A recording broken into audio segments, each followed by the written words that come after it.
Hello বন্ধুরা, আমি Sudip and welcome to Filmy Retake. এই ভিডিওতে আমরা কথা বলবো ফাইটার্স সিনেমাটা নিয়ে, যেখানে মুখ্য চরিত্রে অভিনয় করছে ঋত্বিক রোশন, দীপিকা পাডুকোন, অনিল কাপুর এবং আরো অনেকে।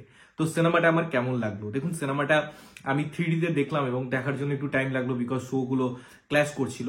তো দেখার পর এক্সপিরিয়েন্স, বা যদি আমাকে এক কথায় বলতে হয় সিনেমাটা সম্পর্কে, আমি বলবো সিনেমাটার যে আমরা একটা কথা বলি না, স্ক্রিন প্লে বা সিনেমাটার বলার ধরন, ওভারঅল প্রেজেন্টেশন, সেগুলো যদি কথা বলি এবং বড় পর্দার এক্সপিরিয়েন্সের যদি কথা বলি, আমি বলবো মাস্ট ওয়াচ। কারণ সিনেমার গল্প সম্পর্কে আমি যাচ্ছি না, এই ধরনের গল্প বা এই যে একটা পার্টিকুলার জনারের আমরা যখন এক্সপ্লোর করার কথা বলি, তার বেশিরভাগ ক্ষেত্রে গল্পের যে মূল এলিমেন্টটা থাকে সেটা কম বেশি একই হয়, এবং এক্ষেত্রেও সেটাই হয়েছে। এই যে আহামরি কিছু গল্প, out of the box thinking বা সেরকম একটা কথা বলছে সিনেমাটা, তা নয়। বাট সিনেমাটা যেভাবে প্রেজেন্ট হয়, যেভাবে আমাদেরকে অডিয়েন্স হিসাবে কানেক্ট করে, সেটা দারুণ। এবং একটা সিনেমা কানেক্ট করার জন্য বিভিন্ন ডিপার্টমেন্ট থাকে, আমি সেই ডিপার্টমেন্টগুলোতে একে একে আসবো। প্রথমেই এই সিনেমাটার ডিউরেশন অনেক বড়, এবং যেহেতু ডিউরেশন অনেক বড়, অনেক ক্ষেত্রে অনেক সিনেমায় বিল্ড আপের জন্য টাইম নেই, বাট সেটা প্রপারলি এক্সিকিউট হয় না। এখানে যেভাবে বিল্ড আপ নেওয়া হয়েছে বা বিল্ড আপ দেওয়া হয়েছে সিনেমাটা, এবং শুধুমাত্র যে ঘটনার সাথে তা নয়, এখানে চরিত্রের যে বিল্ড আপ দেওয়া হয়েছে, পার্টিকুলার চরিত্রগুলোকে যেভাবে স্পেস দেওয়া হয়েছে, তাদের ইমোশন গুলোকে যেভাবে দেখানো হয়েছে, একে অপরের সাথে কতটা যুক্ত বা কতটা নির্ভর বা কেন তারা একসাথে, এগুলো যেভাবে সিনেমায় বর্ণিত হয়েছে সেগুলো অসামান্য। তাই এর ড্রামা পোর্শনে যদি কথা বলি এবং ড্রামার এক্সিকিউশনের যদি কথা বলি এবং স্ক্রিন প্লের যদি কথা বলি, সেটা এতটা টাইট, এতটা এঙ্গেজিং, এবং যেহেতু এর মধ্যে প্রচুর লেয়ার আছে টেকনিক্যাল ওয়েতে, তার জন্য সিনেমাটা দেখতে একটা এক্সপিরিয়েন্স হয়ে যায়। এবং আমি যেটা বলছি যে থ্রি ডিতে কেন দেখবেন, বিকজ কিছু কিছু সিনেমা থাকে যেগুলো মনে হয় 3D-তে না দেখলেও হতো, বাট এই সিনেমাটা 3D-তে একটা আলাদা এক্সপিরিয়েন্স দেয় বিকজ অফ এর ভিজুয়াল ট্রিটমেন্ট এবং যেভাবে এর ভিজুয়ালগুলোকে দেখানো হয়েছে। শুধুমাত্র আমি ফাইট সিকোয়েন্সের কথা বলছি না, এমন এমন সিন আছে যে সিনগুলোকে দারুণভাবে প্রেজেন্ট করে, এবং যেহেতু 3D-তে একটা আলাদা ডেপথ দেয় যে কোনো সিনের, তাই ওই ইমোশনগুলোকে আরো উজ্জ্বলভাবে আমরা অনুভব করতে পারি, আরো ফিল করতে পারি।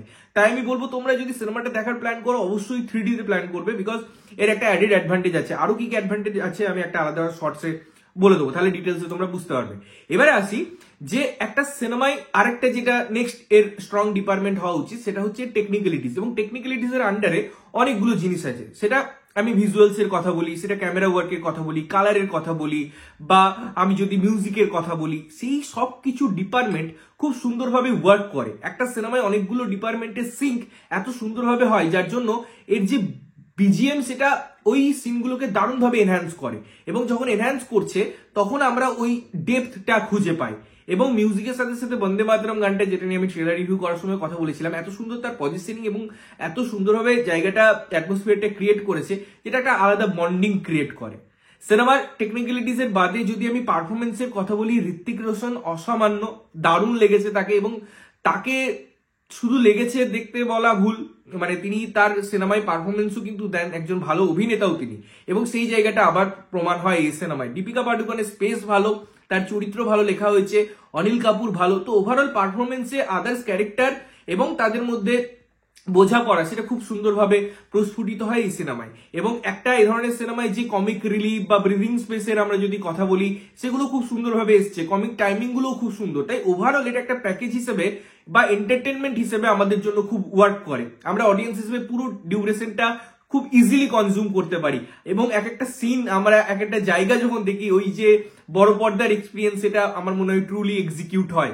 তবে এই সিনেমার একটা জায়গাতেই একটা প্রবলেম থেকে যায়, যেটা হচ্ছে এর ভিলেন। আমি বারবার বলছি যে ভিলেনের ক্ষেত্রে কি হয় না, হয়তো সে ভালো পারফর্ম করছে, মানে কিন্তু তার অপোনেন্টে কে আছে সেটাও দেখতে হবে। ঋত্বিক রোশন যেভাবে তার পুরো 100% দিচ্ছে, এবং তার সামনে একে খুব উইক লাগছে ভিলেনকে, যেটা আমার মনে আরো স্ট্রং পারফরমেন্সের দরকার ছিল, যেটা যদি আরো ভালোভাবে প্রেজেন্ট করা যেত, তাদের যে কমপ্লিট গুলোকে সেগুলো আরো ভালোভাবে প্রেজেন্ট করা যেত, আমার মনে হয় বেটার হতো। এই একটা জায়গায় সিনেমার উইক, আদারওয়াইজ আমি বলবো এটা একটা ডিসেন্ট সিনেমা, ভালো সিনেমা, এবং আমার তো খুব ভালো লেগেছে, এবং আমি রেকমেন্ড করবো রাদার একটা মাস্ট ওয়াচ। কারণ এ ধরনের সিনেমা এক্সপিরিয়েন্স করার জন্য, বড় পর্দায় এক্সপিরিয়েন্স করার জন্য তোমরা অবশ্যই গিয়ে দেখো সিনেমাটা, দেখে এসে জানাও যে কেমন লাগলো। ততক্ষণের জন্য ভালো থাকবে, সুস্থ থাকবে, এবং সবসময় ভালো জিনিস দেখবে। চ্যানেলটি প্রথমবার দেখছো, লাইক কমেন্ট শেয়ার করতে হবে, সাবস্ক্রাইব করতে হবে, যাতে প্রত্যেক নোটিফিকেশন তোমাদের কাছে পৌঁছায়। ততক্ষণের জন্য টাটা।